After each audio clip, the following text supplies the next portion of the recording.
So we are back here in Atlanta, and look who I have with me. I have Ashley from Chick-fil-A, and I have the cow, the actual. Okay, so wait, before I get to you, move closer. Okay, so Ashley, how often you do these events, and what do they mean to you? Oh, we do these events year round. Whenever we're invited, we love the opportunity to serve in our community. So we just bring our cow out just to bring support and make sure that everyone knows that we're here for them during their event. That's awesome. So are you a part of PETA? No. No. Wait. Okay. So he's so big. I know he can't talk. Okay, you can shake your hand. What does women empowerment mean to you? Just give me a little. No. Give me a little hoorah. All right. Okay. So did you bring samples? Because it gets hungry on the carpet. Chick-fil-A. We did not bring samples. We have a few goodies to give out that are Chick-fil-A merchandise if you would like it. Okay, so what does women's empowerment mean to Chick-fil-A? I know that the owner of Chick-fil-A stands for so much, but what does an event like this actually mean to the organization? Absolutely. So our operator, Jamarian Miles, is a black operator who owns two Chick-fil-A's in Atlanta. And most of his executive team, which I'm a part of, are women. So he is very big on making sure that we have a seat at the table and we have an opportunity to give back in our intellectual aspect, our financial aspect, and our emotional aspect as well. So when you think about fairness and actually making your way up the chain, he is actually for women. Absolutely. He's about giving opportunity to everyone, especially women. Well, thank you, Ashley. Thank you. Move.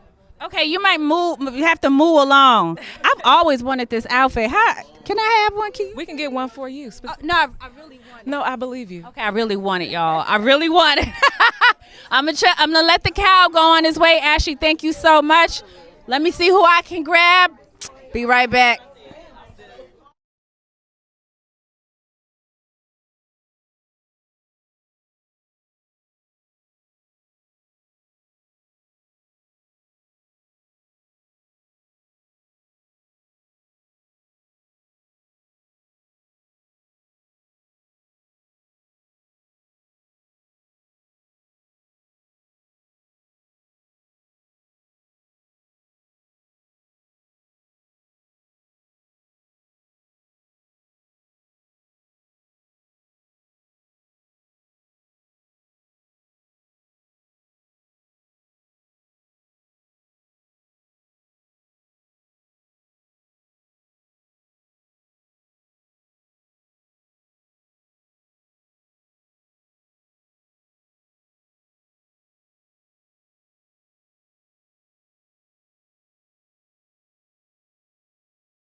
We are back on the red carpet with ITV, and I have none other than the Dr. Chantel Jones with me, former state representative, mind you. Welcome. Thank you. Thank you for having me. Absolutely. So what does this event mean to you? I'm going to ask you that first, and then we're going to get into a little bit political just in a sec. Sure. I think that this is an amazing event for women to come together to network, make new friends, opportunities, and also love on one another. I love that. So we are in such a political disaster. I'm going to call it that right now. What do you think? Where do you see us going in the next 4 years if we don't band together? Sure. So I kind of just remind myself that this is just like COVID. Remember when the world just shut down and everybody was in a panic? Right. We were trying to get food and, stock up and everything. Right. And then we found a way to survive. We did. Right? No matter what it looked like, we found a way to survive for our families, show up in spaces that we were not familiar. We created an opportunity. Yes. Out of no way. And so I strongly feel like this is just as similar to COVID, how we don't know what it's going to look like, but we're going to figure it out. And so we're going to come out resilient just like we did with COVID. Right. And you're stunning. Let me just say, you're absolutely beautiful. There's nothing more beautiful than a black woman. I'm sorry. It's just who we are. But outside of that, too, who were some of the giants that inspired you along the way? So my mother, she passed away from breast cancer. And I'm so sorry. No, that's okay, because she made me who I am today. I am a 2-time breast cancer survivor. I'm the first African-American female to have a wine and spirit store in Missouri. So that fire within her and against adversity, it gave me the tenacity to face anything, and you'll come out on the other side. Yeah. Well, congratulations. Can I come and visit? Because I'm from Florida, so I may have to make sure that I come back out. Special invite. Thank you so much for being here. You guys don't want to go anywhere. We have so much more coming up, and we're still on the carpet. Yes, thank you for having me. Thank you so much. Thank you.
Back to the carpet. Welcome, Dr. Shanetta. Thank you. Glad to be here. Yes. Okay. So give me the whole the whole name and the doctor. Talk to us.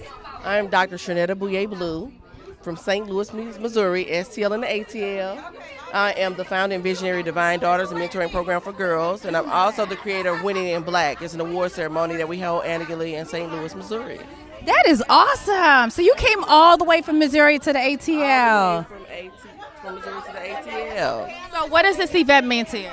This event means so much to me because I call myself, I'm the girlfriend's girlfriend. Yes. And we as women, a lot of women don't say they don't do women, but if you have it do all over the United States, and remember and connect with those good relationships and make them healthy.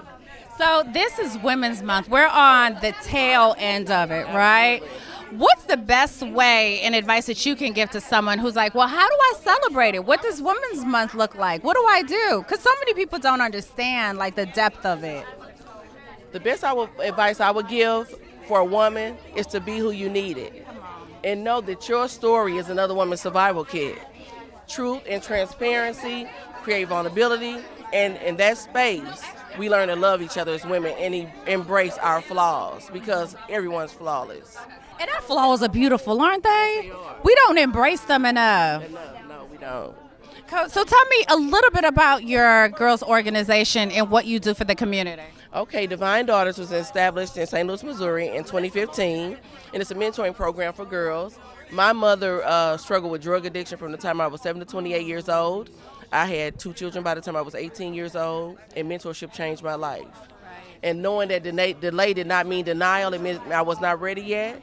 And God just created women to put in my path to build me up internally and externally. I love that. Oh, you just built me up. Thank you. Okay. That's my plan. That's the plan. Yeah, so I got to catch up with you later. I know we got more people to see, but you and I need to talk. Yeah. Okay? Absolutely. Thank you for having me. Absolutely. You're beautiful. Thank you, and so are you. You know I was waiting. Thank you so much, sisters. Thank you.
We are back on the carpet with none other than this beautiful Nigerian sister, Ademi. You know, I said it fast because I don't want to mess it up. So you let us know. Hello, my name is Tito Adeyemi. I was close. I did it. Listen, so you are one of the panelists here at this event today. Can you tell me what this means to you? It means a lot to me. My specific panel focuses on technology and how women can not just utilize technology to empower their business, but utilize technology to empower themselves. So that's what I'm here for. I'm here to serve. And do you find that there's enough women in technology? No, right? I think that there is a lot of women in technology, but they just don't know it just yet.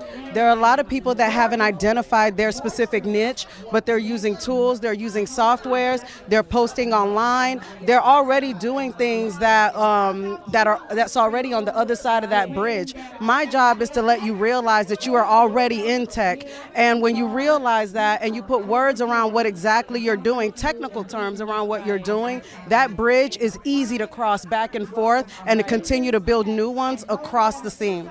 That is so true. So when you think of tech, who are the giants that inspired you to be where you are right now? Because they had to be another sister, right, that said, I see you. Let's do it. Let me help you. Who are some of those people in your life?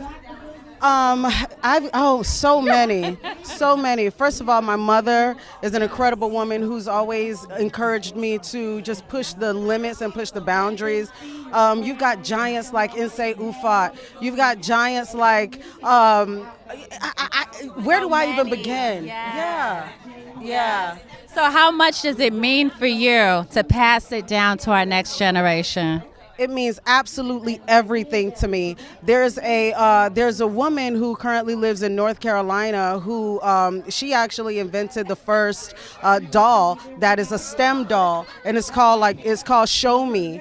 And I do this for people like her who they have ideas, they have things, and they're just looking to get out there. And I'm here to just essentially talk about how to do that. I love that. I'm going to make sure that I catch you on that panel because we have a lot to discuss. Absolutely. Thank you for being here. You're so stunning. How could you not? Beautiful. Thank you so much.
Woo, the ketchup is real. I'm back. Another beautiful panelist. Hello, I am the lady CPA. I'm Jawan Williams. Hey, you're gorgeous, Joanne. I know I tell everybody that, but how could you not? Like, perfection, perfection. So what do we have to look forward to up there today? Well, I'm actually one of the first panel speakers. I'm speaking about marketing and branding.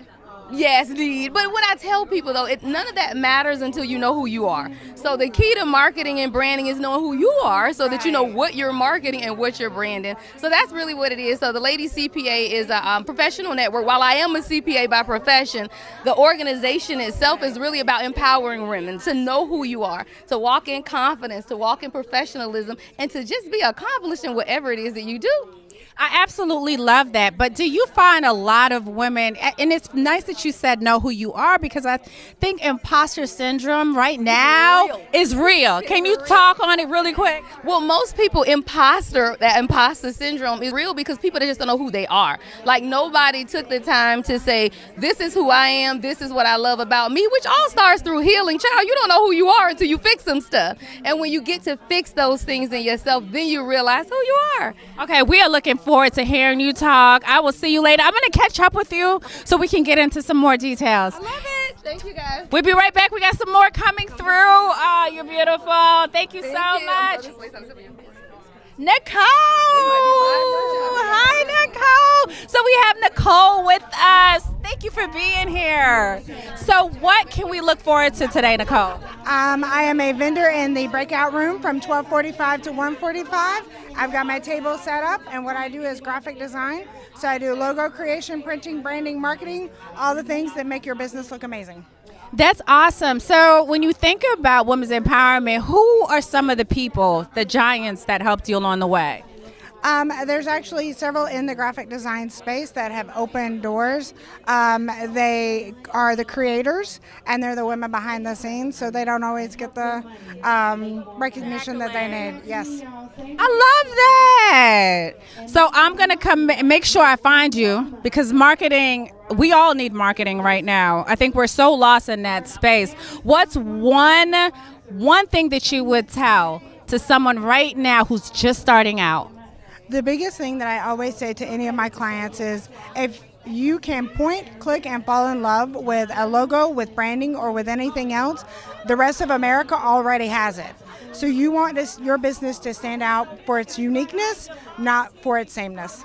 I love it. So I'm going to catch up with you later. I got to make sure I hear everything that you have going on. Thank you, Nicole, for being here. Thank you so much. I'm going to let you go that way. Hi, Lady in Green.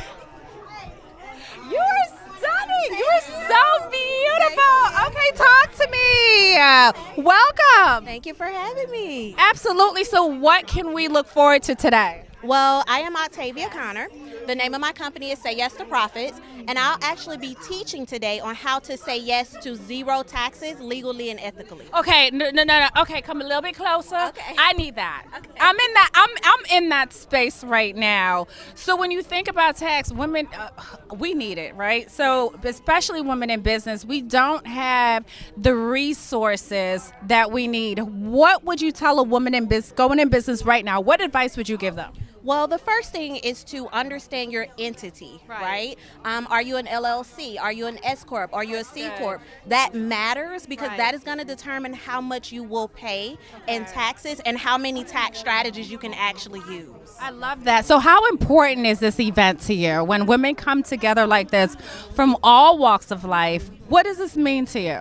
This means so much, right? Because right now, women, we're doing it. Period. But while we're successful, a lot of us, we don't have our finances in order. And so one of the reasons why I wanted to be a part of this event, one of the reasons why I wanted to speak and sponsor this event was to really be at the forefront of helping women entrepreneurs say yes to profits. And I say yes to profit also.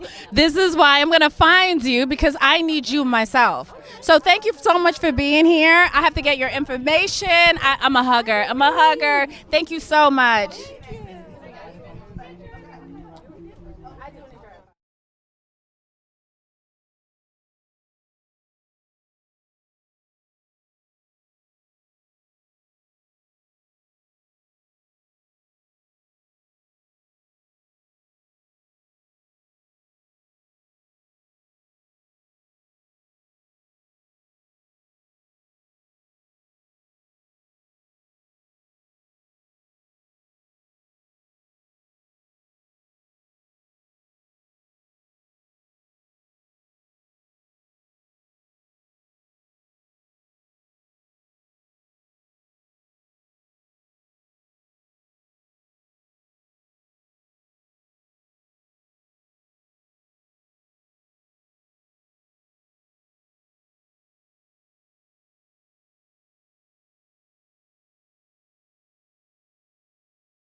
We're back, and I have the beautiful, none other. Okay, I define TV. We're talking, this is a boss, the founder. TV, how does that happen? What does that look like, Ms. Jackson? Because we don't see that enough, especially as Black women. It's something I stumbled upon back in 2013. I really wasn't planning myself to do that. Somebody mentioned that you can be on television, and it came through utilizing Roku. Roku is a platform that many people are sleeping over, that now you can have ownership of your own platform. So I've been doing this since 2013. And I help people get on television by interviewing them, helping them have their own show, a series on iDefine TV. And then those who have loftier goals and dreams, we can help design and develop their own Roku channel and manage it for them. And you're doing breakout session today. What can the women look forward to? Well, we can look forward to one. I want to show with you how you can be part of the power of interviews. This is so impactful right now, doing interviews. And so invite them to my masterclass, but also to come in and do a 2-minute business spotlight where I help you hone into what you do and give a tip of strategy, and then I get to share that with my viewers and across social media. You are awesome. I'm going to make sure that I catch your presentation. I got to catch up with you a little bit more, but we got to keep it moving. Keep it moving. Nice talking to you. Pleasure. Thank you for having me. Absolutely. All right, we've got women in business and work.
So we have none other than Black Chefs. I gotta say, slow collective. Welcome.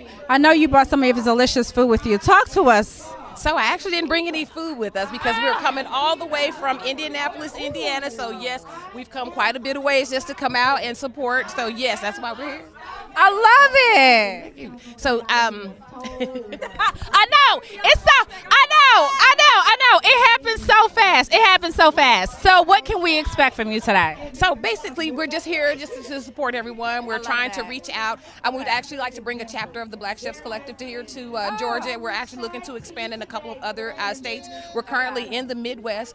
Our group is literally about Black representation when it comes to the culinary field. We want to bring some new light, new life, new mentorships and networking to the community. So the expansion is what we're looking for when we are here. So I'm all here for it. So thank you for coming. I'm going to catch up with you later. I know we have some people waiting for you on the carpet.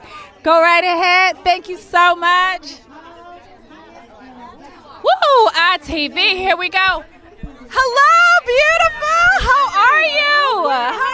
Well, welcome. And you are? I'm Chef Felicia Grady. All this food and no these chefs and nobody bought me food. Where is the food? Well, welcome. Thank you. So what is your specialty? Because I'm all about food, and right now I'm just I'm hungry. Okay, so everybody can make proteins, chicken, fish, but I love to create sauces and dressings. I love it. Yeah. And you know, I'm Jamaican, so the sauce is everything. Yes, it is. It is. It enhances everything. So, yeah. Well, thank you for coming out. What does this event mean to you? What is all these beautiful women that are here today? That we making it. We collaborating and we're communicating and we're growing it. Yeah, we're growing and communicating and we're making it. Yes. I love it. I'm here for it. Well, thank you for stopping to see me. I need the next chef to have food, though. I need a sample. Okay. Make sure you have some food. I'm a host. Family. Make sure you do it. I will do it. I'll do it. Okay, Queen. Thank you so much. I'm going to let you go on.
Talk to us. Who do we have here? Samantha Delgado with the Miliari Group. And who is the Miliari Group? And what can we look forward to? Well, we are a group of wealth strategists that really have a mission to reach every community with financial education, making sure that we're making a difference, whether they are a business owner, investors, really like high end, or just like an average middle class family like most people, right? So our mission is no family left behind, and that's what we're going to be out there doing. And I think that's so important, especially in the times that we are right now. I think people are just so lost. So lost. What are some of the services? Like, just quickly. Yeah, so what we're doing is we offer complimentary financial reviews for every family, right? Some people just need to come up with a basic budget for their home.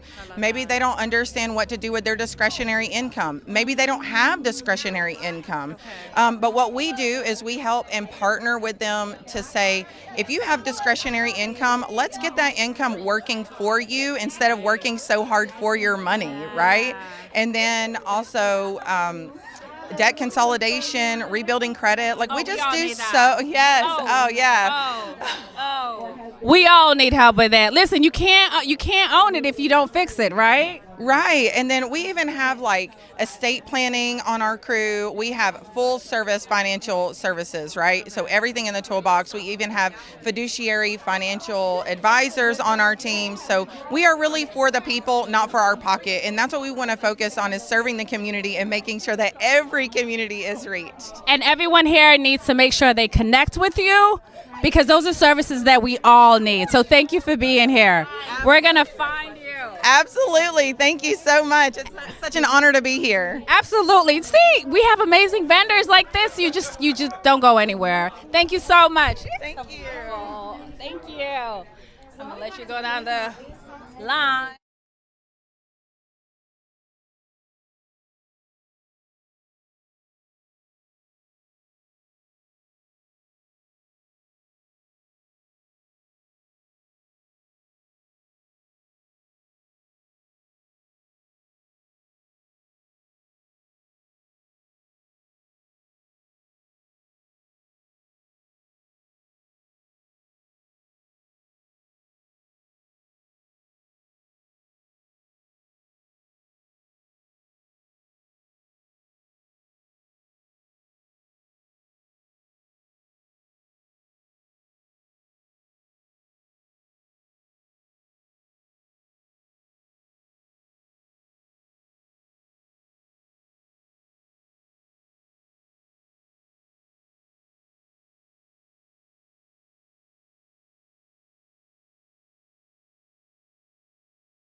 So I'm back, Candice Dia, representing ITV, and I just want to say this event is so amazing. Atlanta, you did it.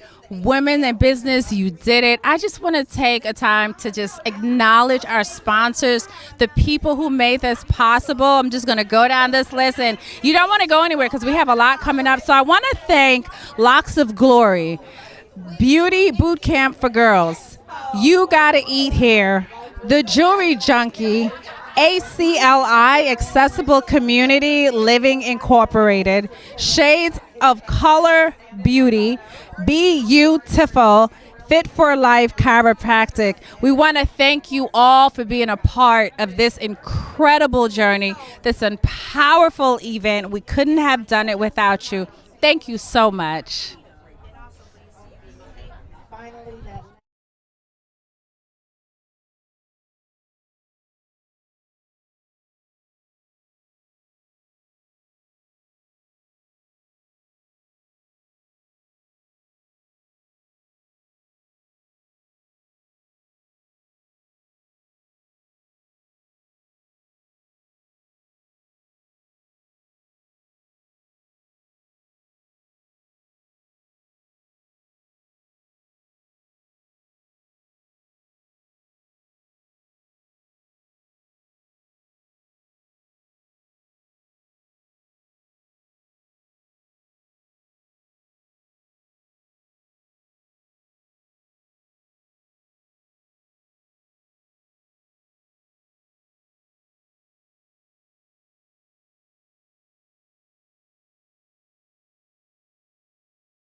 So you don't want to go anywhere. So we have a lot coming up at 12:30 to 1:10 p.m. We got our first panel in the building, which is all about marketing and branding. Now that location is in the Warwick Room, and the topic is how to attract people to your business.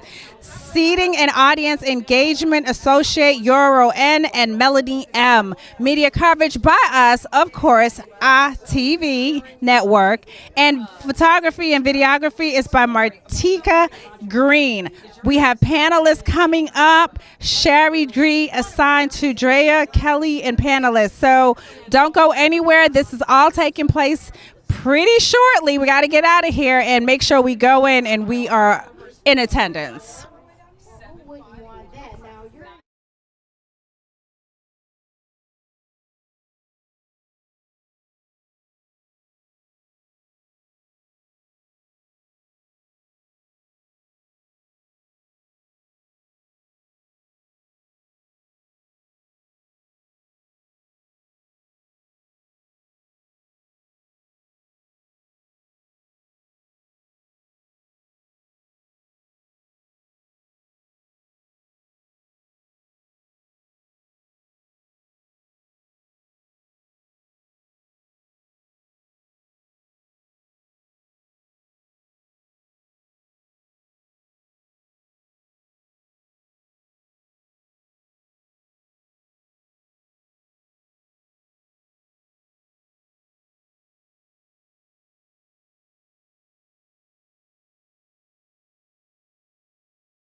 use auntie in multiple different ways.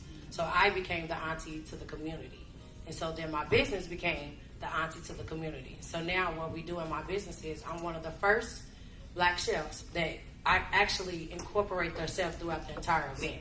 Usually when you have an event, you don't get to see the chef. You don't get to encounter prayer. You don't get to do all of those things. I make sure God is first in every single thing that we do.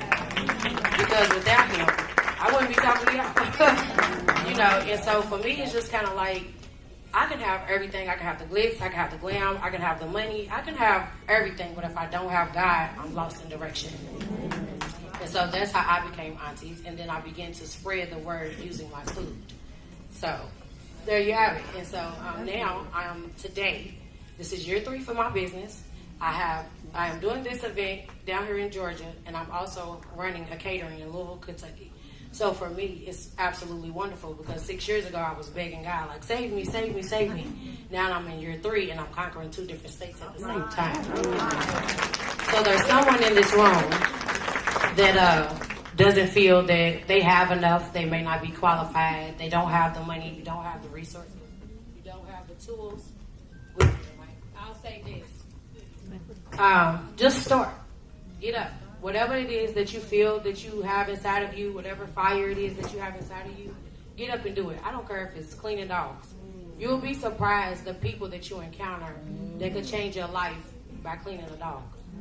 So you don't need money. You don't need a car. You don't need all of this stuff. You just need a vision and you need a follower.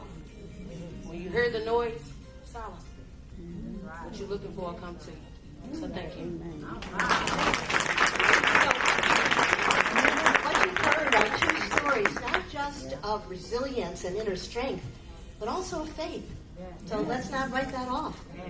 Okay, Drea, I wonder if you could speak to the same about how you built your own business, dealt with adversity, and made it so successful.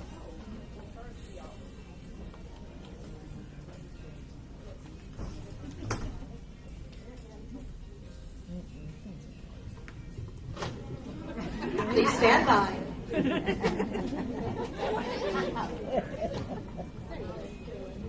Is that good? Okay, there we go. Well, first of all, I want to say give it up for yourselves, because this is an investment right here, just showing up for yourself today. Let's start there. I would say my faith is, and I'm going to say this slowly and take a mental note for yourself, your past pain is not a justification for your present misery. And I'll say that again, it's a mantra I created for myself. Your past pain is not a justification for your present misery. And sometimes in our present, we say these are the things that we want, but we go back to our childhood or where our mothers didn't do, what our grandparents didn't do, the neighborhood we grew up in. Another thing that we have to know also in the urban area, there are 2 words that I want to dismantle. First of all, ghetto is your mindset. The hood is your address. And there's a lot of good that comes out the hood. You can live in a mansion and still have a ghetto mindset. If you do not have an entrepreneurial mindset, it doesn't matter where you are and what you have, you will eventually lose it. The same thing goes for us as women in business. We're everything but a woman every day.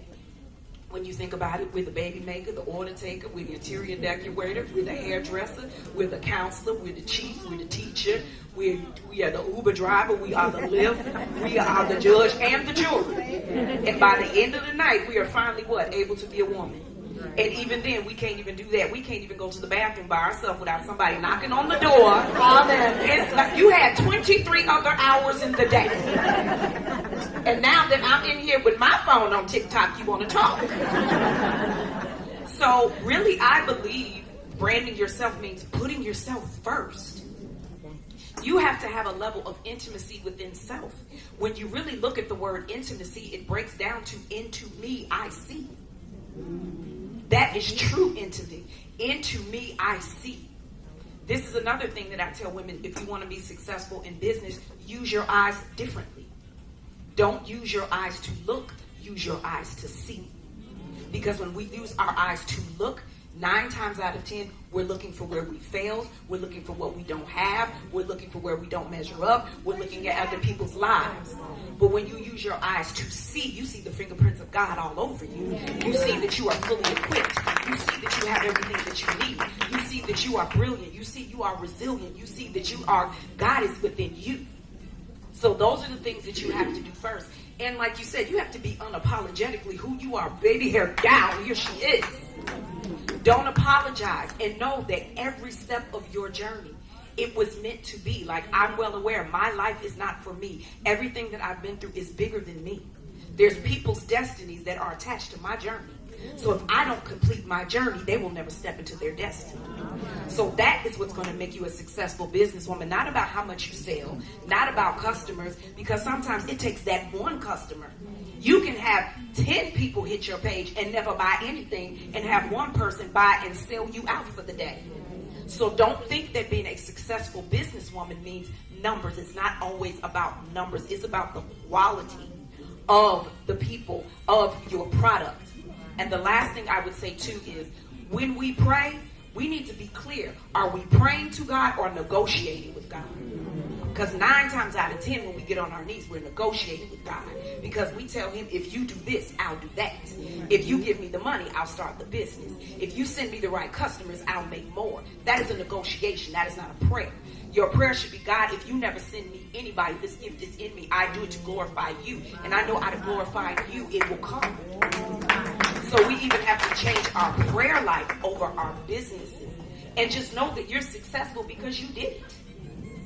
It's not successful because, oh, I didn't have this many customers. The fact that you got out of bed and did it, the fact that you are dealing with childhood trauma, adulthood trauma. Some of us are dealing with divorce. Some of us are dealing with our kids. Some of us have other jobs. But the fact that you show up every single day means you are a success, baby, like none other. And know that you are divinely made. It is one you. You are the prototype of you. That means your business is the prototype of you. That means God has enough for everybody in this room 10 times over and then some.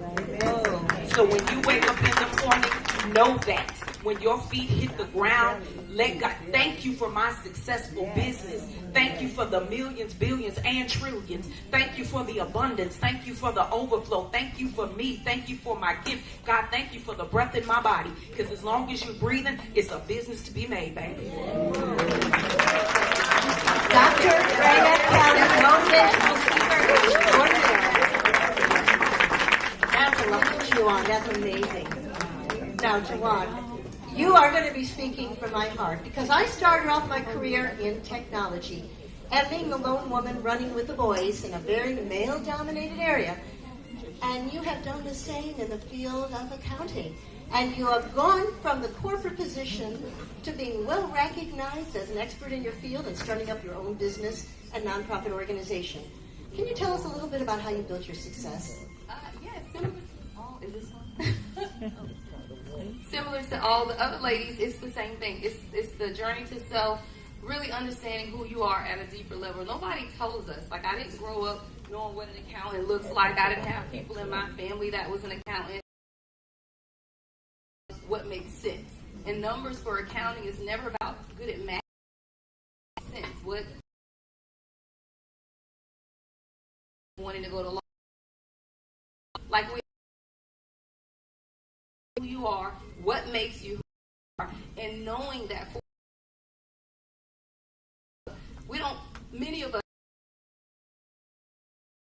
we kind of just fall into life, and that we have a that happens for us. And when you understand that you create the life you deserve, you do. That's literally what I did. So I was in corporate accounting, and I was never a cubicle type of person. Like, I would go on audits, and they looking at me like, auditor. I'm like, yeah, I'm an auditor. Like, what is it? So then I realized that I'm in a male-dominated profession, a white male-dominated profession. I said, you know what? I am going to change the face of accounting.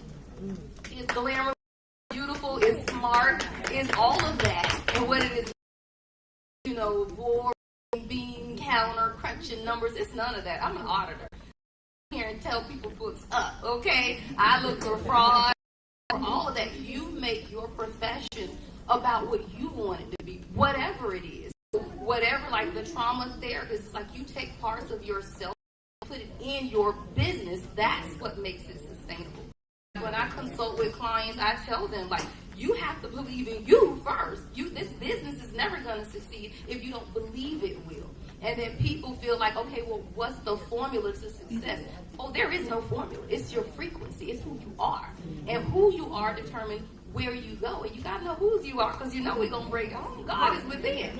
So when you understand that the very essence of God is within you, you don't ever fail at anything. You just learn the lesson and keep it moving. So what I did was started the firm. I left corporate accounting in 2007. We celebrated 18 years this year at the Lady CPA. So that's my firm. You know, most people don't make it 2-3 years, and I did it with 2 marriages, 4 kids, and 2 divorces. You know, you do it all, but you keep going, and that's why I say speak to that, y'all. Everything isn't perfect. You don't make the best decisions all the time, but you learn and you grow. And with every decision I made, I accomplished something greater.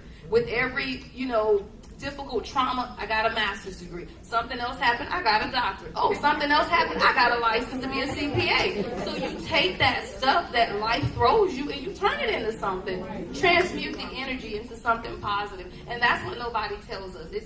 Life tells us when stuff happens, well, you just figure it out. No, you take it, you transmute it into what you needed to accomplish and drive yourself forward.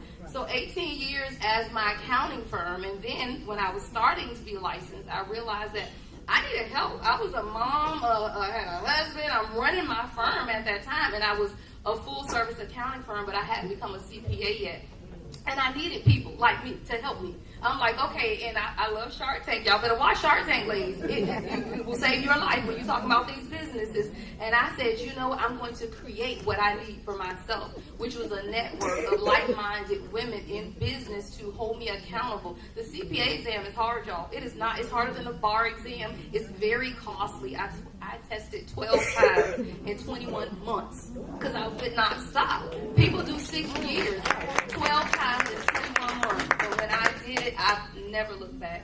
And it's just an accomplishment. And it was an accomplishment for me. Like I said, my business was successful. But I said, I want to be a CPA. And I was going through a traumatic marriage. And I took that trauma and started studying. So I was worried about what was going on because I was studying. And then I became licensed, and the rest is history. So I always say, the lady CPA is not about being a certified public accountant. The lady who's a CPA is the lady who is confident. She is the lady who is professional. And she is the lady who's accomplished. So everybody in here, child, we all lady CPA. And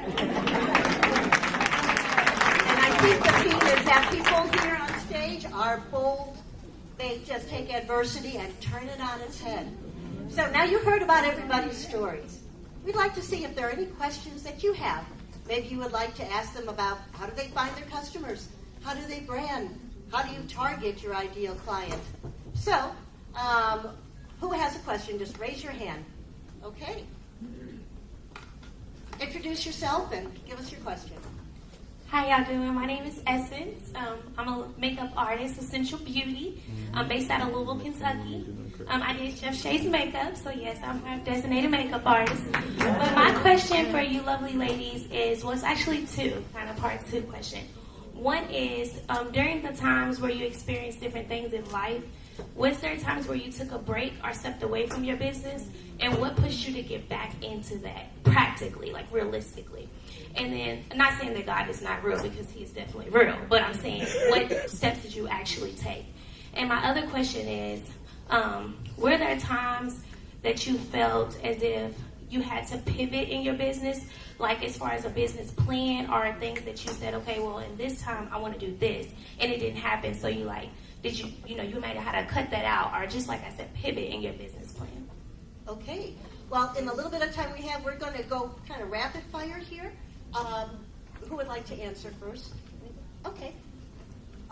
What I did, being a dancer at a certain age, if anybody else is here a dancer, they tell you after like 30 years old, it's time to retire, you're good, you can never do it again. What I did, I just found a demographic that needed it, so I started a dance fitness over 40 class because I found that was a demographic of women who some of them may have been professional dancers at one time, or just because of society's thinking that once you're 35, them eggs are scrambled and boiled, life is over, put us out of pasture, let us die alone. So I was like, no, we are still sexy, we are still beautiful, we can still dance, and it's good at that age to exercise even more. So what I did, instead of pivoting out of the business, I just said, let's throw some rims on it, honey, let's do a remix. We're gonna keep dancing, but now we're going for a demographic that really needed that. I would say also, don't lose your confidence in whatever you do. You're ever evolving. So don't feel like it's getting old. If people putting on eyelashes, honey, I don't know, create something, throw them on your forehead, figure it out, and that might be the next best thing. Start a whole new trend. All right. Kiki. How it's important to transition and pivot. So I get a lot of times people ask me, do you ever get burnt out in therapy and hearing people's problems over and over again? And the answer is no. But I didn't start off seeing only business owners. I started off, hey, if you have a trauma, come see me. I'm your trauma therapist. And as I went through, more and more women were coming to me, more and more women who were in business, more and more women who wanted to do more with their lives, but they didn't quite know how to get over that hump. So that led me to say, okay, trauma is a problem, but this is also a problem. So I followed where it was leading me. And that's how I got to working with women who are in business, who are entrepreneurs, who are in leadership positions. Now, when I was in the Army, I was a drill sergeant also. So when they came into the door, I did all the fussing and cussing to get them right. So that, you know, when they walked out the door, they were soldiers. And one thing we teach them is a rear march. And to start a rear march is step, pivot, step. That is the order. Step, pivot, step. And that's what I use in business. You take a step, you pivot, and then you step. So it's no stopping. Even if you have to pivot all the way, you step, you pivot, you step. Who knew you could learn so much from the military? No, I was saying no stopping. There's never a stop. I've never stopped my business in 18 years. But you pivot, you do. Like, I've rebranded 3 times because you grow. And when you grow, your vision changes, your goals change. So you just pivot and you expand. That's expansion too.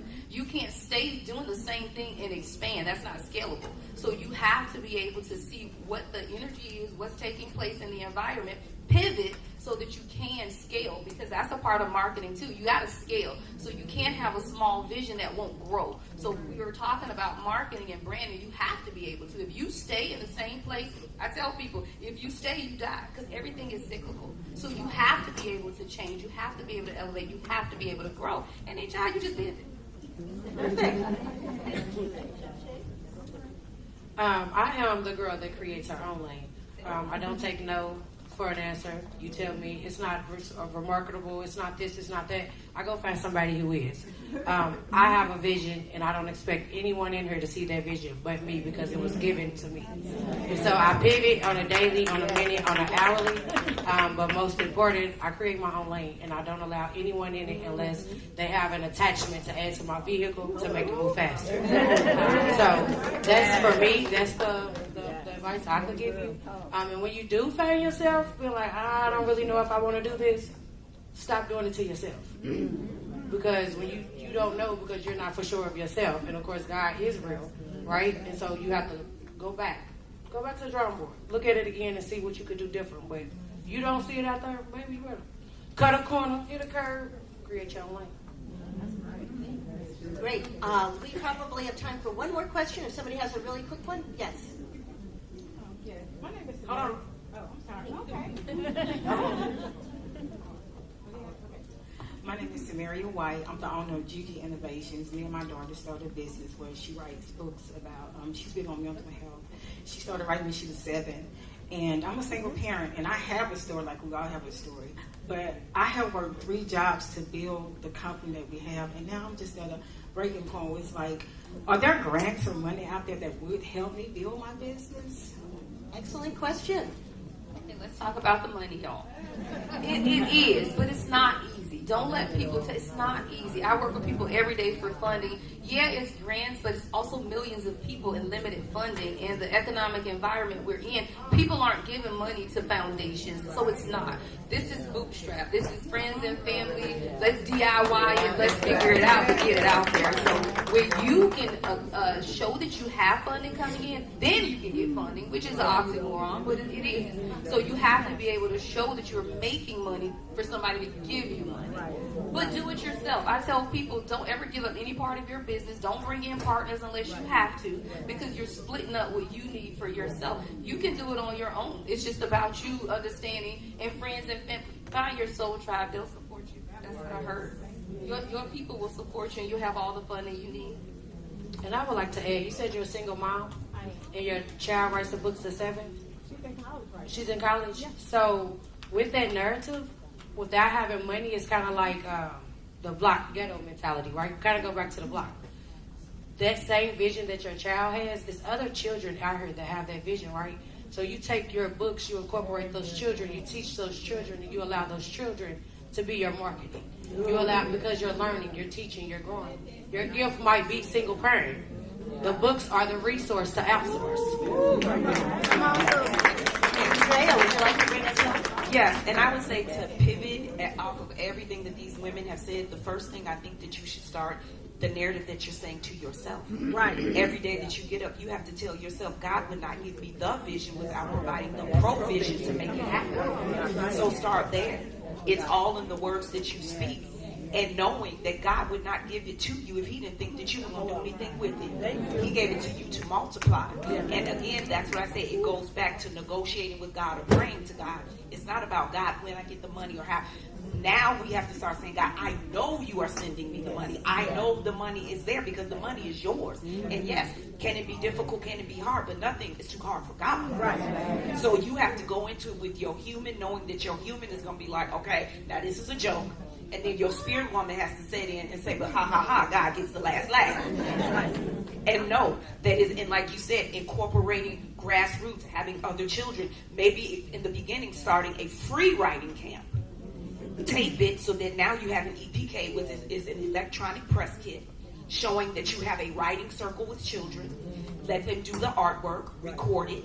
Then you can send that to corporations also, saying here are visuals, actually, not just word of mouth grassroots, but now I have an EPK and a visual of the work that I actually do with the children. And again, they don't care if it's all out the lines. They don't care about the spelling and punctuation being wrong. We can fix that in the end. Actually, people give you money for what they see you're doing, not what they think you're going to do. And what they see you doing does not have to be perfect. It just has to give proof of content. What is the vision? Make it plain. Even God says, write it down and make it plain. That's the plainest thing you can do, is show what you do. But right now, I declare and decree blessings over your life. And it's going to multiply. Because you are doing work that is helping children. You're doing healing work. So God has no reason but to heal and to help you and to give you everything that you need. But you got to walk in that thing. You cannot come with your shoulders heavy because you have a big burden to bear. But you have to know that you are strong enough, tears and all. You got to make it across that finish line. Bruised knees, tears, scarred up, hair not done, ain't got money, nails not done, don't know how you get there. All God says is take a step. He didn't say how many. So keep taking the step. It's done. I'm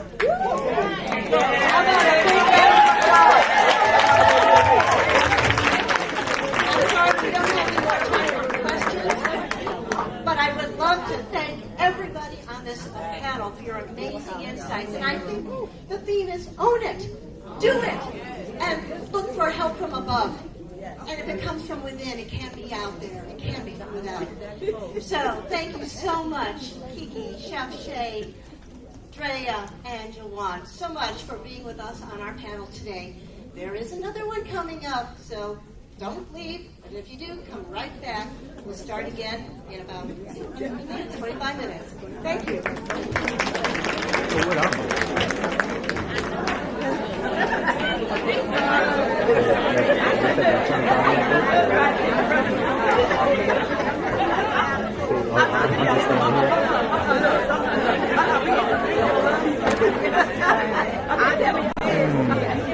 Oh,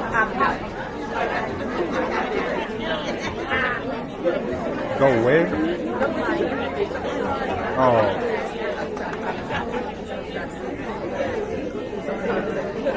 The switcher in here? Oh, in the other room. Alright. Yeah, please have him do it.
How it goes. Who are you? Who do you serve? Is there anybody? And how do you serve? Who am I? Who do I serve? challenging. If you've ever heard of a haiku poem, it goes in the rhythm of 5-7-5. If you can do 5 words for that first part, I am Jade Harrell. I create, curate, and connect people. I just need to use the bathroom. Inspire and equip I don't want nobody communities knock to this thrive. camera over. So that's more than 5 words, but it's who I am, what I do, and how I do it. How I do it is through multi-channels of media, whether it be through radio with colleagues that I have, like Kamanda Kane, or on television, like the production team that is here, the Odd TV network out of St. Louis, or with award-winning personalities and communications and connection strategists like Mocha Latte. So I dare you to not leave here empty-handed and get those 3 foundational questions shared with somebody. And if that gives you a 25% increase in opportunity and profitability, imagine if you do that with 3 people. So I dare you, if you want to practice on me, it's what I do. I'm Jade Harrell, and I'm here to welcome you with everyone else in our team and the organizers and our sponsors to the Women in Business Expo and Symposium. All right, so who needs to know. Spread the word about it, all right? I'm back in a minute.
Well, I didn't realize I was. I thought I was going to stay over there, but it's not.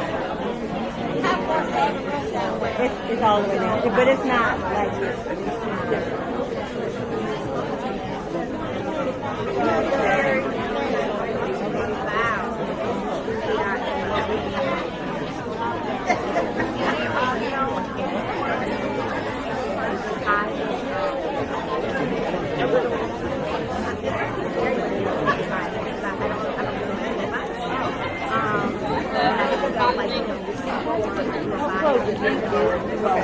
Thank you.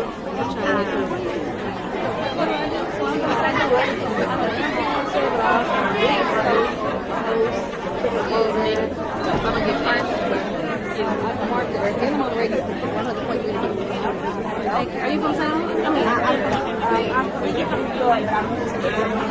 What do you do?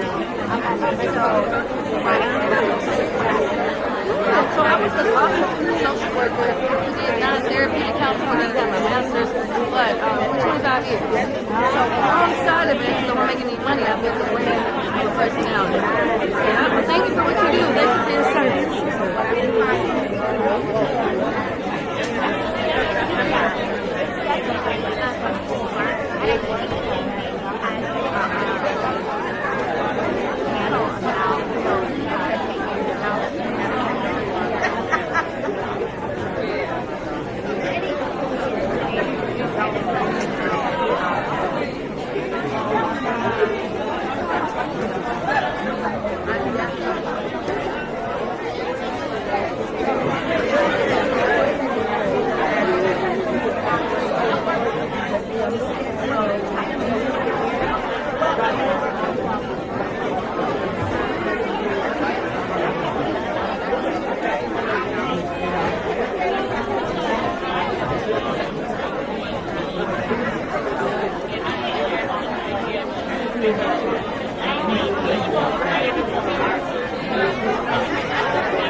If you are having a wonderful time, say, hey, girl. If you're having a fabulous time, say, you look good, girl. We are about to get started on our next set of panelists. We just want to say hello. Did you all enjoy that first set of panelists? So we're about to talk about the good news. We're going to talk about the coins on this next set of panelists. I am Miss Mill with 100.3 The Beat out of St. Louis, Missouri. Give it up, St. Louis! So if you call me, I was on the red carpet, STL to ATL. I got my girl Kalonda. Come on, y'all. We are excited. Yeah! I'm Kalonda Kay. I am actress, celebrity interviewer on my own platform. I also launched my own radio station in St. Louis, Missouri. I am a voiceover actress as well. I've been on BET, worked with some of the amazing celebrities, Carl Anthony Payne, the list goes on. But I am an all-around serial entrepreneur. I own a commissary kitchen, adult day program, home health care agency, as well as a gaming center for families.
How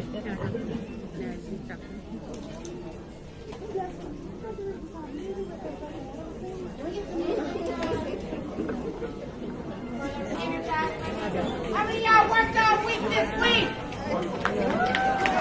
Okay. Everybody worked out. Right.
big booty. Hey. Yeah. Are we ready to get started? I think we might just be. Okay, let's go. All righty. Well, thank you. Everybody grab a seat if you can. Come on in. We are about to start our second panel. Yeah, strategy planning and business growth. We're going to talk about how to scale your business. For anybody who wasn't here earlier, my name is Laura Doman. I am your MC and panel moderator. I am a corporate turned creative. We hear about people starting businesses. Well, guess what? You can reinvent yourself later in life. Because in my later 50s, I decided I was done with the corporate world, and I became an actor, a voice actor, and now I've got my own business coaching business people how to get better on camera themselves. So you can do it at any age. Nothing is holding you back. But how are you going to go about and do that? How are you going to scale your business? And that's what we're going to talk about today. We're going to talk about key strategies for scaling your business, from effective planning to overcoming growth challenges. So get ready to get some valuable insights on how to take your business to the next level. So we are going to start off with our panelists. First of all, I would love to introduce Tiffany Lacey Clark of the Behavior Health Response. She's the president and the CEO, and what an important service this is. Behavioral Health Response provides crisis support, telephone counseling, and mental health resources 24 hours a day, 7 days a week. Tiffany is a solutions-focused administrator with 20 years of experience in public-private partnerships and leadership development. She brings a perspective that is grounded in compassion, emotional intelligence, and strategic insights, something all we women can do to help provide for the safety and well-being of children, families, and adults. As a results-oriented leader, she seeks to improve the way that her company, BHR, serves those in need. Tiffany's strong background leading cross-functional teams and operations management has led to multiple successes and given her a deep understanding of the industry trends that impact growth. So let's give a big warm welcome to Tiffany Lacey Clark.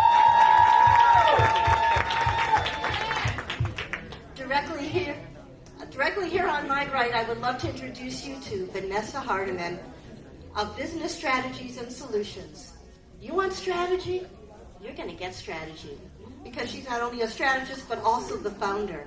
She's a master strategist, and she provides clear solutions that businesses can afford to implement immediately. As the founder of Business Strategies and Solutions, she doesn't just offer advice, she delivers transformation. She has over 20 years experience working for industry giants like UPS, General Motors, and Sheraton Hotels. She's seen firsthand how businesses overspend on unnecessary tools and services. Does that sound familiar? Yeah. While neglecting the simple solutions that drive the real success. Solutions like a low-cost virtual assistant and AI tools that automate routine tasks and other repetitive tasks. AI is our friend. It can be a support tool. It's not out there to take our jobs necessarily.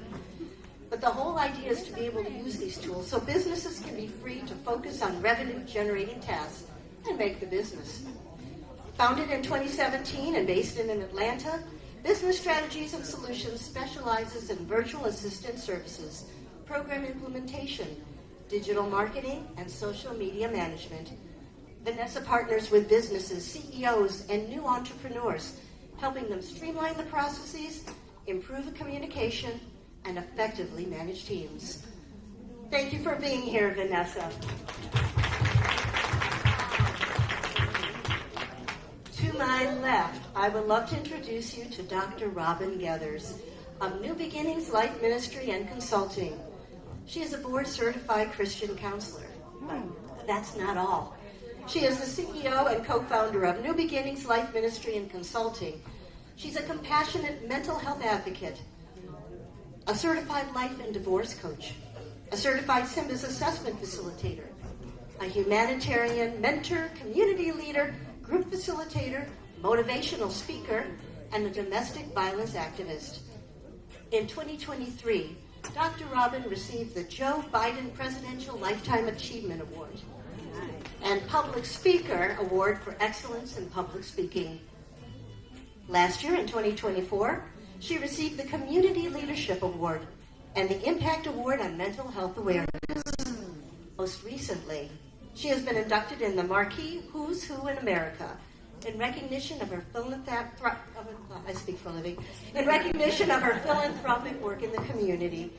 Thank you, Dr. Robin. How about a big round of applause? And let me introduce you now to Tanya Russell of Talk to Tanya. You heard a little bit about positive psychology, and you're wondering, what the heck is that? Well, she is a positive psychology coach. She is a practitioner with a Master's of Science in Positive Psychology. She's board certified through the Center for Professional Credentialing and an International Coaching Federation member. She has a passion for empowering women leaders and specializes in helping accomplished professionals reconcile outward success with inner fulfillment. Her expertise, backed by her qualifications, lies in leveraging evidence-based approaches to cultivate clarity, confidence, and lasting transformation. Tanya combines her deep understanding of human potential with practical strategies to inspire meaningful change. Her engaging sessions equip audiences to overcome silent struggles, break free from limiting patterns, and achieve balanced, purpose-driven lives. Tanya's transformative work has touched countless lives, making her a beacon of hope and inspiration for those ready to unlock their fullest potential. Thank you, Tanya, for being here. We're looking forward to hearing your insights. Our first question today is asking for some tips for scaling a business. And what are some of the challenges that you've encountered along the way? So, I went from right to left last time. I'm going to go from left to right this time. So, Tanya, would you like to start us off? Okay. Is this on? There we go. I'm going to take a slightly different approach because of the field that I'm in. Many people think of scaling as, how do I increase money, right? And they look at the financial aspect of it, but there's also a psychological and mental aspect of it that we often overlook. So sometimes scaling means to step back, look at yourself, right? Are you leveraging all aspects of your strengths, your talents, your gifts, your abilities, as well as the people around you to make sure that you are maximizing every aspect, using every aspect of your people that you work with as yourself to help leverage and grow your company and your business? So that's often a piece that's missing. We're just thinking about numbers, but are we sitting back and thinking to ourselves, okay, what gift am I not using that can help me to propel forward? The people around me, am I really maximizing? Do I even know them? Do I even know their talents? Do I even know how to leverage their gifts? So that would be one advice that I would give, is really do self-inventory and evaluate, am I operating at my best? Do I know what my best is? And am I helping my workers around me operate at their best? Thank you. Dr. Robin, could you jump in and tell us a little bit about how you get the word out and scale your own business and reach people who need you? Going behind Miss Russell, that was a good one, Miss Russell. My story's a little bit different. In terms of leveraging, I've had to, as the first panel discussed, it does require a lot of pivoting. I've been an entrepreneur for the past 20 years, from being in the mortgage business, going through the collapse, recession that we went to in 2008, to marrying a gentleman that unfortunately has now passed away, but looking at his gifts, tapping into his gifts. His gifts was home improvement, home construction. So I said to myself, well, what do I do? I came from corporate America before I went back to school to obtain my doctorate. How do I get into this business? So it was about, number one, I'd say preparation. Preparation is key. Number two, going into this type of business, I had to do a lot of research on something that, again, I had no clue about. And for myself, I went ahead and when I left corporate America, I worked for a home improvement store. And nobody could believe that I actually did that. So again, preparation and then doing your own research. What can you do? Is something that's going to be profitable. You don't want to, if you feel that you have this desire and this passion to do this, and you feel that God has possibly called you to do this, how am I going to do this? What is an LLC? What's a sole proprietorship? Again, checking those resources and then tapping into the beginnings of starting a new business. It is not for the faint of heart, but once you tap into those resources, and again, I emphasize resources because it's very important, but tapping into how can I leverage this business? What, besides a woman of faith and asking God for guidance, it's then pivoting to whatever direction God is leading you to do. That is extremely important. So that's how I'm going to start there. Yes. Thank you. Thank you. Yes, and I think the first step is being realistic, knowing what you can be doing and planning ahead instead of just diving into it. Exactly. And I would recommend having that purpose and that passion. You know, sometimes I had to ask myself, is this really what God is calling me to do? You know, and once I got that answer and said yes, I went straight for it, you know, and through the peaks and valleys, lows and highs. It has been a journey, ladies. Now, Vanessa, this is your specialty. Hello. So I want to ask the question and piggyback on what the young lady said here. How many businesses in here are partnerships? By a raise of hand. Okay? So we have a room of at least, 75 to 100 people. And as you know, there's many types of businesses. There's sole proprietorships, there are LLCs, and there are partnerships. Only one person raised their hand as partnerships. So for example, if I'm going in with my partnerships and all of you are going in individually, I'm going in with UPS, I'm going in with Popeyes, I'm going in with several other partnerships. You guys are all going in individually. Who do you think is going to win the contract? Okay? But you got to have a strategy. And too many of us are operating alone. Too many of us are going in with the same strategy individually. Nobody's talking about all the other ways that we can win business. We're all operating like sole proprietors. And we're all just thinking about it on our own. And guess what? We're all getting burnt out after 2 or 3 years. We're all getting frustrated. We're all are not using all these degrees that we feel we got to go and get. We all are going the same way and running the same path. And it's getting crowded. So I think we got to think about different things. And I was talking with a young lady named Tito. And we were talking. We're not operating like CEOs. We're saying we're CEOs. We're saying we're heads of companies. But we're not sitting back, just like she talked about at the beginning of the year. We're not doing all the things that we learn, getting these certificates and MBAs, PhDs, all the things we learned in class. When you go to MBA classes, we work as a team. We work as a group. So why is it when we go and get these LLCs and all these things, we work individually? That's why we're up to 11 and 12 and 1 and 2 o'clock, put proposals together, and never let anybody look at it. Never talk to anybody. But our lawyer, our accountant, we do it all on our own. So we need to start looking at what some of these other races are doing and go in together and find a person that's good at this. Find a person that's good at that. And work collaboratively. So when you go in and you present yourselves in front of these organizations or those individuals, you look like you know what you're talking about. You look professional. You talk professional. You've looked at it from every angle, not just your own angle at 11 or 12 o'clock, and then your proposal has common mistakes in it. So what I would suggest that we do is take a step back and really look at what our strengths are, that we learn how to work in partnerships with others and tag team things. We don't need additional degrees. We don't need additional certifications. But what we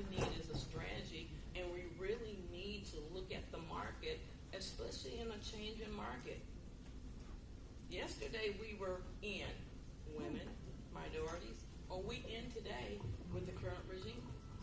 No, just being honest. What's our strategy? What's our strategy? If you got a strategy, you got a plan. You got to know where the finish line is, and you got to know what lane you're running, so you can properly plan. And one thing you mentioned that's so important is that partnership and that collaboration, especially if you're an entrepreneur, if you're a solopreneur, because there are other people out there, and if you're in adjacent businesses, it makes perfect sense, and you look much stronger in the end. So, Tiffany, would you address the same question in your area? And perhaps scaling means making more people aware of your services or expanding your services. Sure.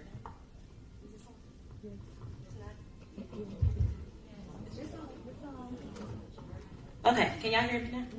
All right, good afternoon. So, business, scaling, one word comes to mind, inventory. When you think about inventory, you think about stuff, and I don't mean the stuff. I mean taking inventory of self. The two most important words in the English language is know thyself. You carry that with you through business. What are you good at? The things that you are not good at, that is okay.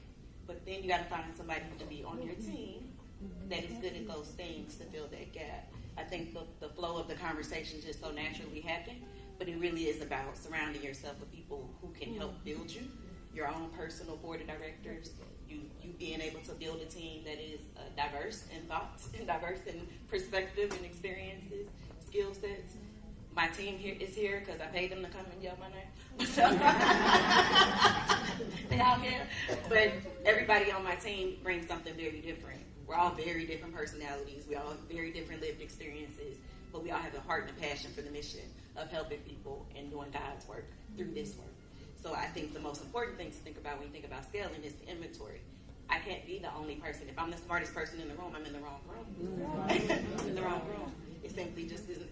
There is not enough for me to know. There's not enough hours in the day for me to know everything to make this business successful. So our organization has a little over 200, about 220 people right now. When I started, we had about 70, right? And so we scaled pretty quickly. And sometimes those things was just simply, we write the vision and make it plain. What is it that we want to be doing? How do we get there? And it's about SMART goals. Are we very specific about what we're doing, the work that we do? Are we measuring our progress and our success in those things? Are we holding ourselves accountable to the things that we said we were going to do? Are we being responsible and reacting with the changes and the pivots? You mentioned we were hot yesterday. Today is ice cold for us, right?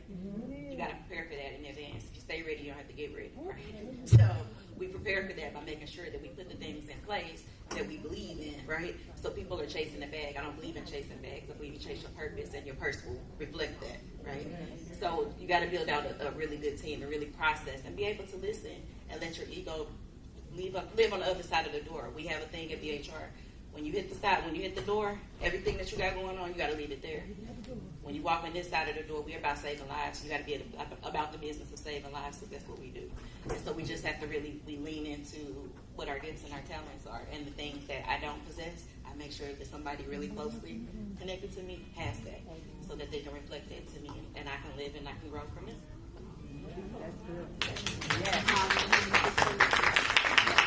So let's talk about some of the biggest challenges that we've all had for being able to grow and to scale and strategically move our businesses along. Dr. Robin, would you like to address that? Ladies, where do I begin? The challenges. There has been numerous challenges.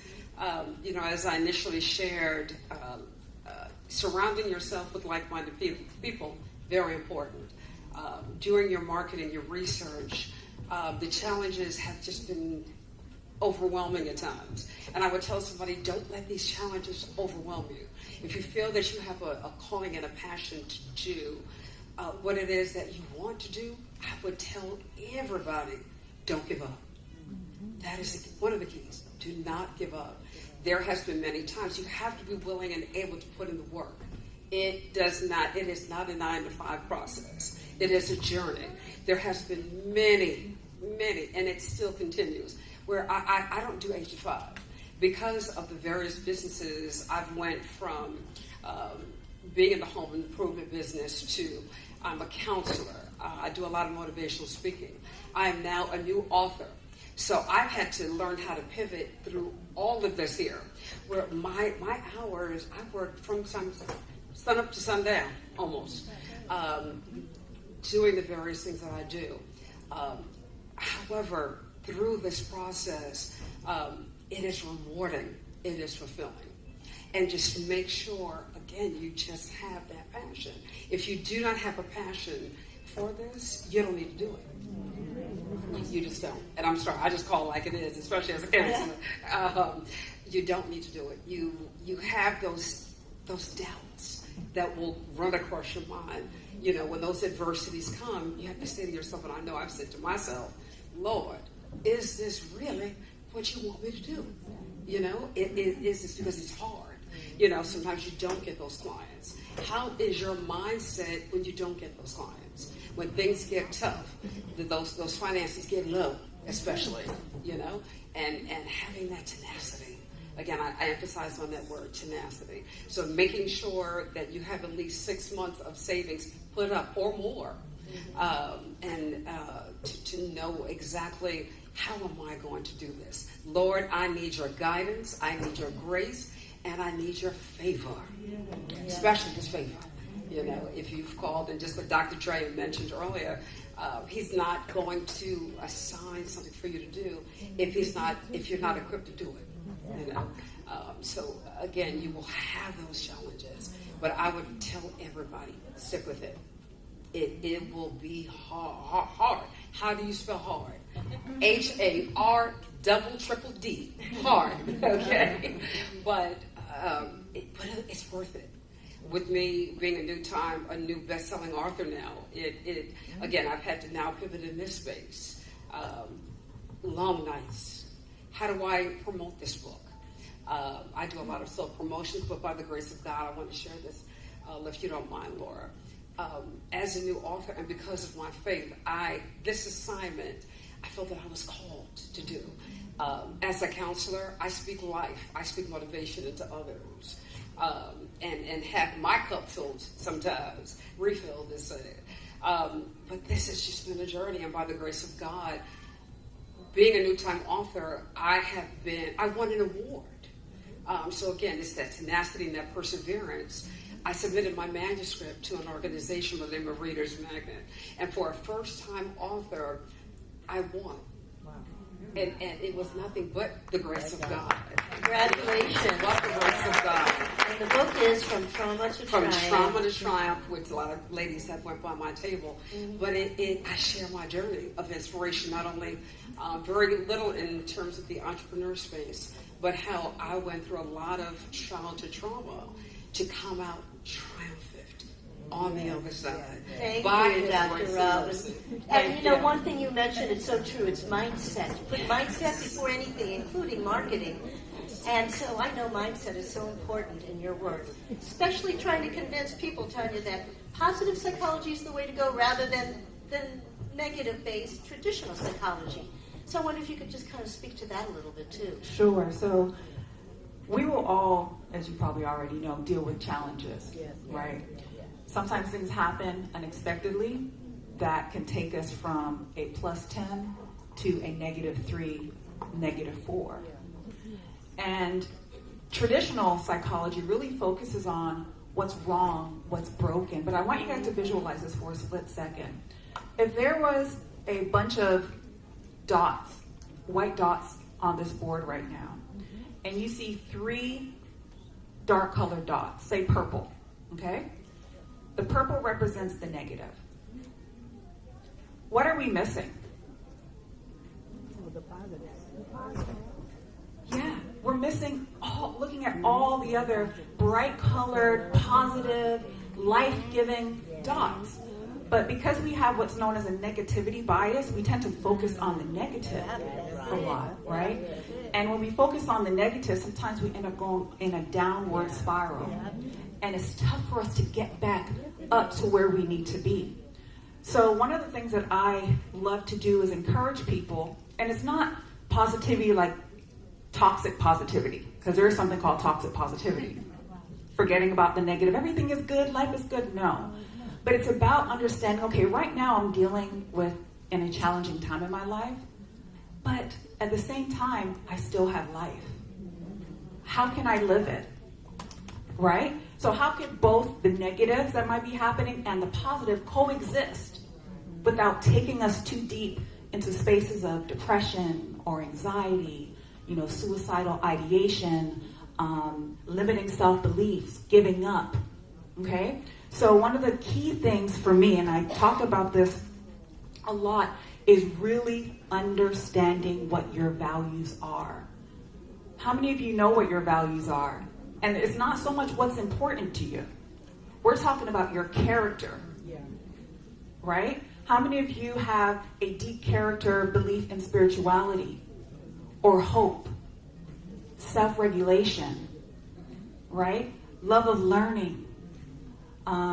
There are many other, there's 24 top character strengths. But once you begin to tap into those character strengths, it represents who you are, your innate self. Every last one of it, I know you guys hear this all the time, but you were created for a specific reason.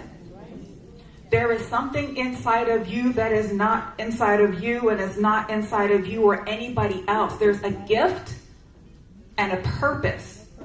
And like I said, we hear it all the time, but what is your unique purpose? Is it what your mom said you should be? Your grandmother, your teacher? Or is it something that you actually prayed about and cultivated and meditated about to really realize what resonates with me? What makes me light up? What gives me joy? Right? What gives me a sense of deep fulfillment? Because all of us here working in business, at the end of the day, we think that this business is going to bring us self-fulfillment. But if we're not tapping into our business as it represents who we are, we will continue on what we call the hedonic treadmill, and you're going to continue searching for self-fulfillment, and you're going to end up empty. Okay? So one of the key things as we talk about overcoming challenges is really shifting the focus. While there's 5 negative things happening, there's probably 50 positive things that we could gain power from and that can help us get out of the darkness, out of the things that aren't working for us in our lives. So when we are talking about scaling our business, mindset is extremely important, a positive approach as well as a strategy. So I wanted to ask both Tiffany and Vanessa, how would you take what they're saying and then be able to project further so that the people that are attending have some good constructive ideas for being able to really scale their business? We understand, the strategic plan, and that's so important. But I wonder if you guys could add any more to this. One of the things that I would suggest is that sometimes, especially in today's times, you may also need to look at other things. You can have your main business. My main business is my consulting business. When I left UPS, I worked in their finance department, and I worked in their logistics and distribution. And that, the corporate headquarters, my background is finance, but I also worked in customer service. So just like they were talking about, you need to find out what makes you happy.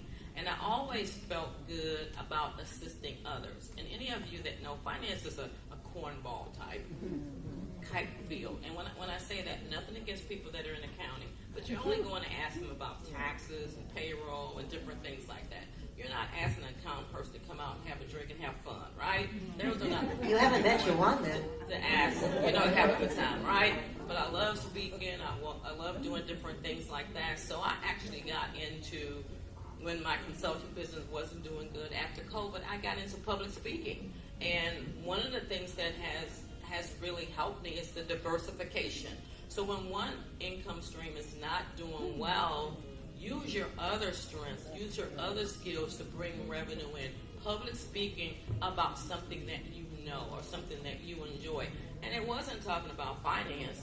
Who wants to sit up and listen about finance other than tax time? You know what I mean? So about public speaking, about strategy, about income streams to people who may be interested in it. And then just like I said, I started a nonprofit for kids talking about entrepreneur, talking about, hey, what I did to get a degree may be different than what you do to get a degree. And these kids nowadays, they're very much interested in finance. You know why? Because they're interested in crypto, they're interested in Bitcoin, and guess what? They're interested in learning about money, but not the way way we're interested in learning about money. Talk to a 5-year-old and tell them that you're not going to give them any money. They will go in your purse. They will go in your wallet and get that money. They want to know what Bitcoin is.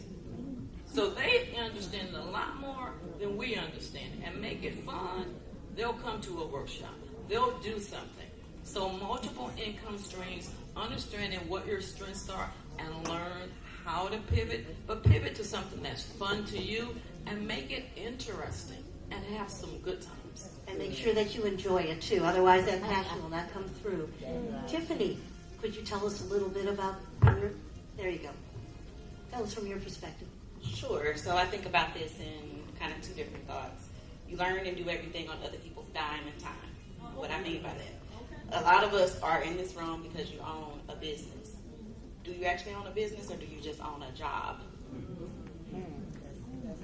There is a difference. There is a very clear, distinct difference, right?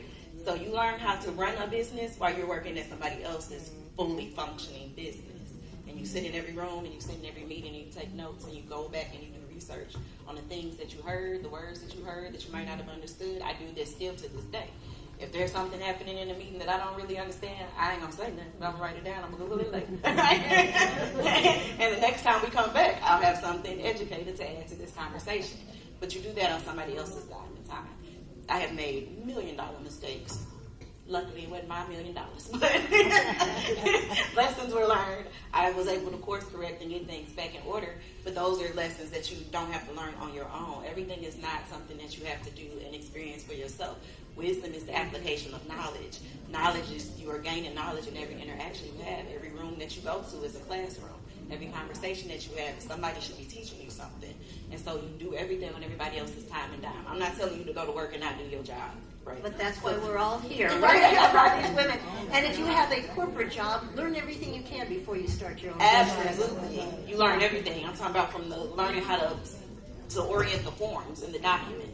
Everything that you need to run a successful business, you learn while you're working at somebody else's successful business. Smart in order tip. to do that, you have to actually be doing really well at your job. So don't divert that part. Yeah. We're not telling you to slack off. I'm not telling you that part. We do have time for a few questions, so anybody here would like to ask our panelists?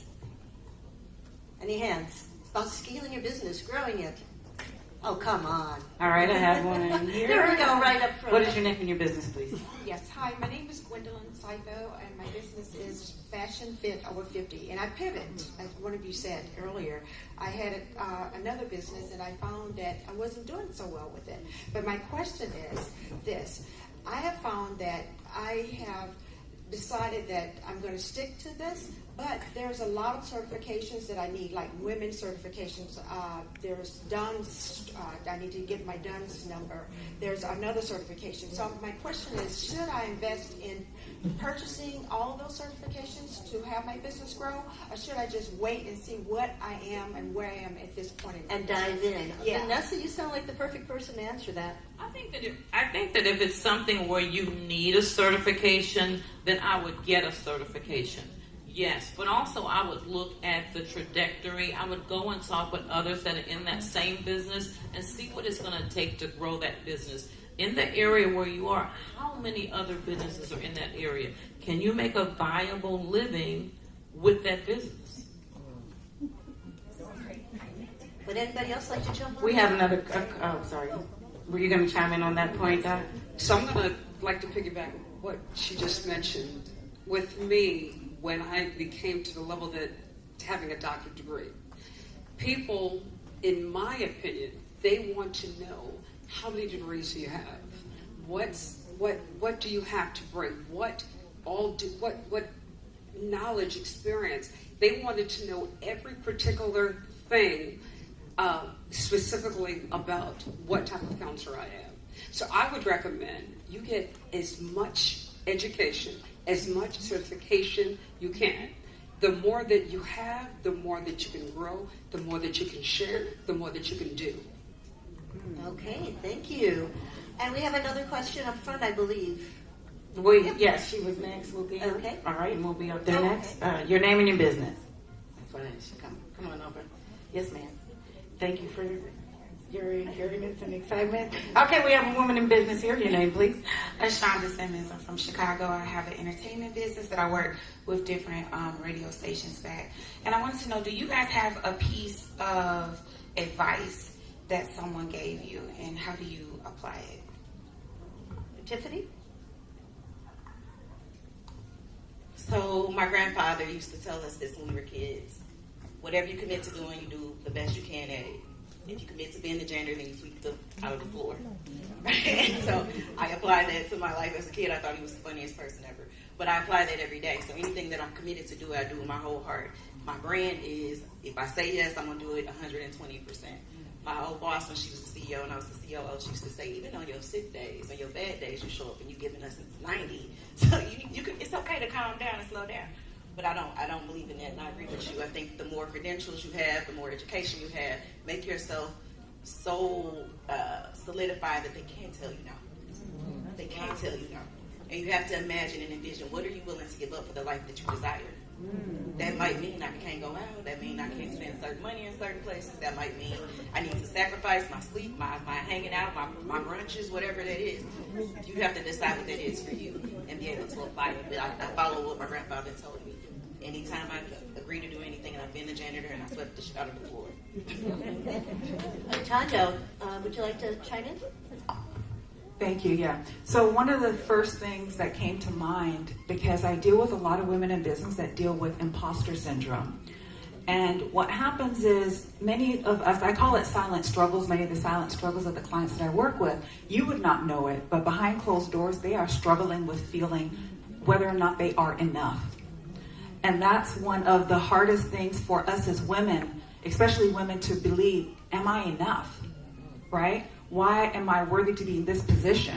What about me says that I'm good enough to even be in front of someone who is 10 times wealthier than I am, 10 times more intelligent than I am, right? So one of the key things is to find strategies, and I do have a book coming out later this year, to find strategies to strengthen your inner self, to let you know, no matter what, no matter where you are enough.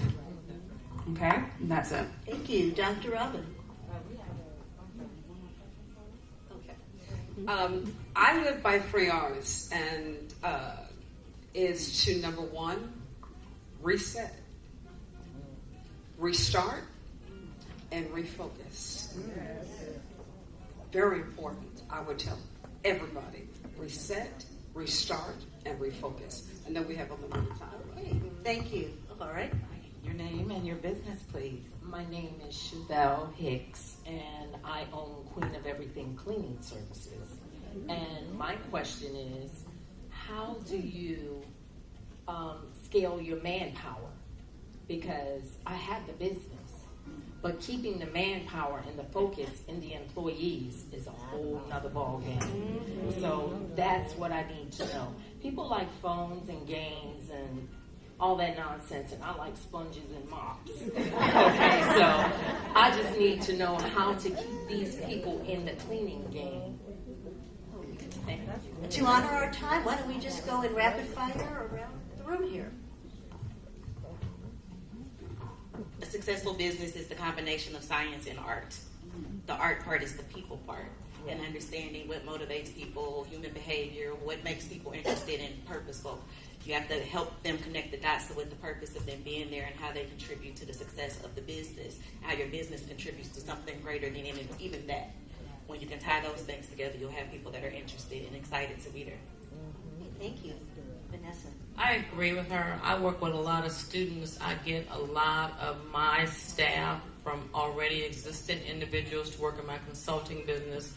On my nonprofit, I work with students coming out of Kennesaw State, Alabama A&M, and we do a lot of work on LinkedIn. It is very difficult in your business because a lot of people do not want to work in the cleaning business and they feel that it's beneath them. As far as certifications, let me jump back on that, and I just want to say, we, especially as black women, feel that we need to be the most certified in the room. We do not need to be the most certified. Every type of job does not require you to have certifications. I just asked us to look at what type of work we're getting into, and we do not have to have an MBA, a PhD, and spend all that money to do different things because they don't, and it's not being required, and you're not going to be rewarded for it. Black Enterprise just put something out talking about pay equity. So if you haven't looked at it, you get all these degrees and you're still not going to get paid for it. I would suggest have a strategy, go into partnership, and watch your profits soar. Thank you. Dr. Robin and Tanya, if you could both address the question. I don't really have any employees. I am a sole proprietor. The businesses that I've had previously, I feel your pain. Trust me, trying to keep staff is extremely important. But I heard, what I learned in that process is keeping workers engaged. What is it? How can we learn from each other? I want to be your mentor. I've had mentors growing up.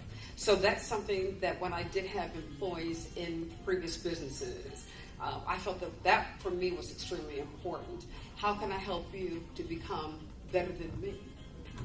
What can I share with you? Okay, thank you. And Tanya? I'm going to try to keep this as brief as possible because I work in corporations as well, helping with motivation, helping to motivate the individuals. And one of the key things we find is, and I kind of go back to understanding each and individuals that you work with, their strengths, their talents, and using that very strategically and very specifically, because when we operate in that space, scientifically, it brings us joy, happiness. We begin to feel more purposeful. So sometimes this one starts in the hiring process. Why are they there? What's their why, right? Because there are people, I met a lady yesterday, she's a millionaire, okay, because of family stuff, and she still cleans. She absolutely loves it. And she's in her 60s and still cleaning, right? So it's finding the right people that align with your purpose and your mission. And while they're in your organization, don't ignore them. Try to find what they like. What do they enjoy doing? And align them with those things that they enjoy doing. Align them with the things that bring life to them. It'll change your organization. Thank you very much. Thank you to all of our panelists. I think what we got out of this is mindset, positive attitude, diversify your income stream. Look for Hi guys, we are here live. We're still in the ATL. We're at the Women's Expo, and I'm just having an amazing time. And look who I have here with me. None other than the woman herself, the choreographer, the actress, the do-it-all, Andrea Kelly. Hello, love. You are so stunning. I know we talked about that earlier, but hands down. Likewise. Thank you. Thank you. Beautiful. Thank you, love. This is such a pleasure to have you. So we're here towards the end of Women's History Month. Mm-hmm. What does an event like this mean to you, meeting so many women from all over the world coming together to celebrate each other's business? I'm a girl's girl. Yes. I'm a girl's girl. So I love to see women empowered. Yes. I love to see women celebrating each other. I love that we've all come together in a space to complement and not compete, which I think is so amazing.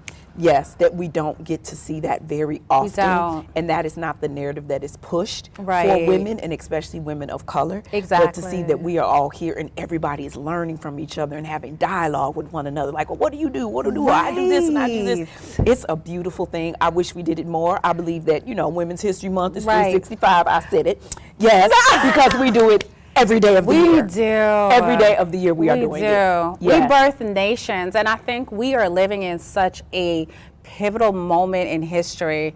There's so much going on, right? We're not even going to go down that avenue of every day is breaking news stories. So it is important. It does make all the difference right now for us. So coming, and you spoke to the women, right? Yes. I know I heard everyone just cheering. Everyone had just an absolute great time. What does it feel like knowing that you influence so many and we look up to you and we want to hear from you?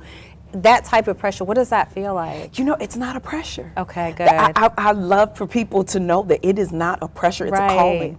It's one thing, and I know that I've been anointed and appointed. Come on. Those are two different things. Come on. I also know that I was chosen You know, some of us choose our paths in life. Some people choose to be a dancer. I was chosen to be a dancer. Some people choose to have a ministry. I was chosen to have this ministry. Amen. So I know it's bigger than me.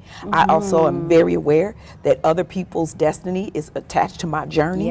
So I have to see this thing out all the way through. Right. And I'm very aware also that it's needed. And this is the work that you get your dirt under your nails. It's not celebrated. This isn't one of them things that people go, oh, great, we love what you're talking about. You know, it's just not one of them situations. We're going to pause because I think that is my phone in there ringing. Oh, that's okay. Yeah. That's okay. Yeah. So we women, everything rings. Because I was going to say, we always working. Listen, we have with the kids, the this, the that. You know, and I said that on the panel. I said, you know what? We are women, but we're everything but a woman at the end of the day. We the baby maker, the order taker, we the cook, we the driver, we the nanny, we the nurse, we the doctor, we the judge, we the jury. Everything. We're everything. And at the end of the day, when we finally sit down and say, okay, let me be a woman, we can't do that in peace. No, we can't. Yeah. And we're expected to be perfect and be this image that everyone wants us to be behind some closed doors. Some women are drowning. They are. But you know, I think if we gave women the space to speak their real truth without judgment, it is okay to say, I love my husband. And that's I powerful. don't like him today. I love my children. I don't like y'all today. Y'all are working my last nerve, and it is okay. But women are not given that space to walk in that truth.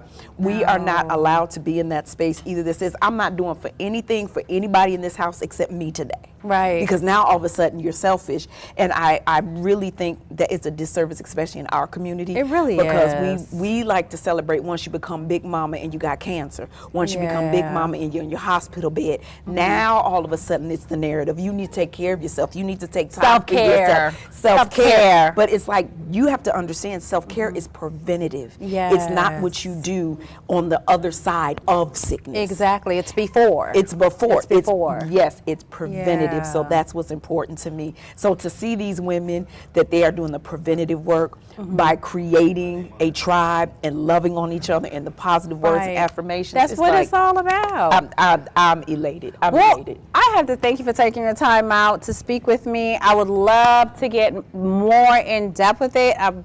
If the opportunity arises, we definitely will, because you are a pleasure. You are amazing. Likewise. Thank you for taking your time, Drea. Thank you. I appreciate you. Guys, we're not going anywhere, but you got to go. We got to get out of here. Bye, y'all. But come back. Yes. Come back. We need you back. Oh, my goodness. Thank you.